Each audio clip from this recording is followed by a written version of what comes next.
Peace and blessings, family. This is election year 2024, and I want to offer a little insight on some things we should consider going forward during this election year. I think it's safe to say that thus far, neither party has demonstrated any loyalty to Black Americans in this country, and even as of late, neither party has demonstrated any loyalty to American citizens in general. What does it mean to cast a vote? When you cast a vote, what you're doing is that you are endorsing a particular candidate to represent your interest.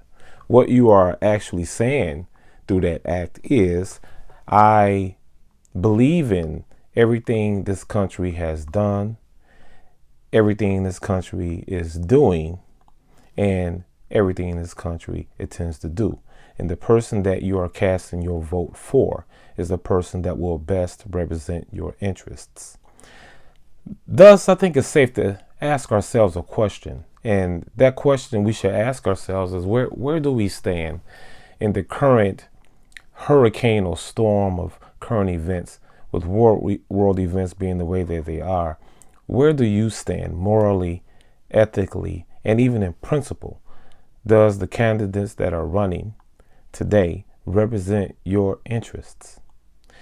If they don't, I think we should consider alternatives. Because doing the same thing over and over and over again and producing no results is the proper definition of insanity. I would like to go back 102 years, actually. There was a magazine published called The Crisis, May 1922, volume 24, number 1. In this magazine, W.E.B. Du Bois wrote an article called Kicking Us Out.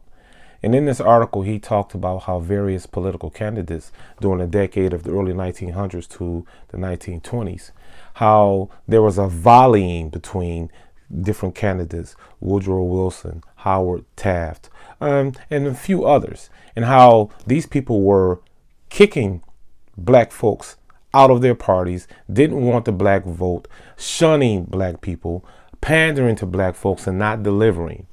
And Du Bois wrote in this article, and I will give you a direct quote.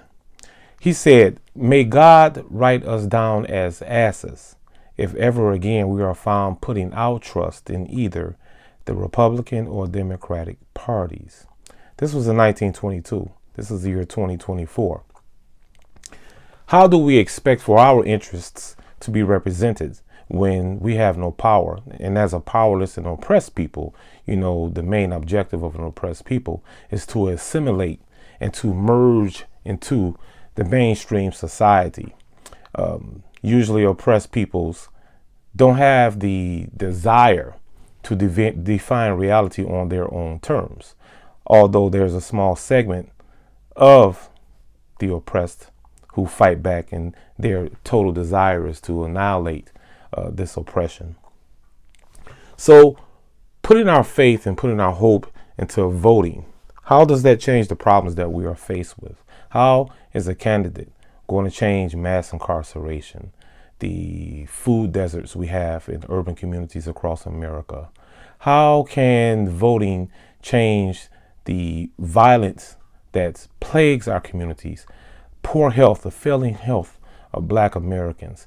How can us voting, how can when we vote for anyone change those dynamics and many others? The lack of education. And in fact, the Institute for Policy Studies published a report in the year 2017. And in this report, it's called The Road to Zero Wealth, how the racial wealth divide is hollowing out the middle class. This was published in 2017. You could look it up. And in this report, it is stated that the median wealth for Black people will fall to zero by the year 2053. In addition to that, Black folks will, at the time of the year 2043, be the dominant racial class in this country. This is what the study projected. This was some of their key findings. In addition to that, it said that the Latino population, their wealth will fall to zero by the year 2073. And it'll take approximately 240 plus years, if everything were equal from this point going forward, for Blacks to catch up with the wealth of whites in this nation. How can voting change our condition? I'm here to tell you that having wealth is not going to change our condition either. Having money doesn't change anything if we aren't functioning and operating on the basis of self-determination, self-realization, and unity, attempting to build a stronghold for ourselves from the perspective of self-determination and advancing our interests as a people.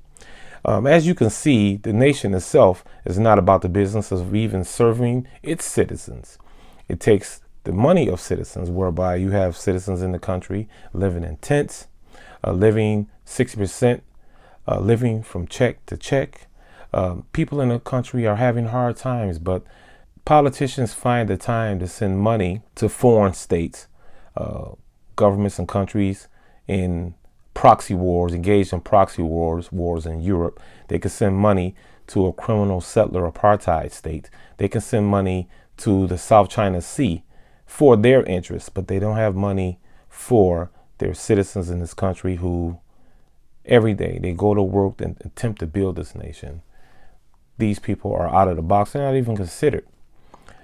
The thing is that the corporatocracy, which controls the candidates and politicians in office, has the last say. So if our vote doesn't mean anything or carry any weight, what are we to do?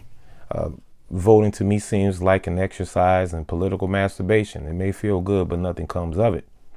We have to be about the business, and I'm speaking directly to black people this moment, of taking care of ourselves. It's high time that we be self-determining and we take care of ourselves. The greater society itself is suffering due to the nation not taking an interest in it. What do you think it has for us? I would implore you to read that article that Du Bois wrote in A Crisis of May 1922 issue of 102 years ago. The conditions in that article has not changed. In fact, it has gotten worse. I hope you enjoyed this video. Please subscribe, like, and share. I look forward to your comments. And let's keep the comments clean. Let's have an intelligent discussion down in the comment section. Thank you.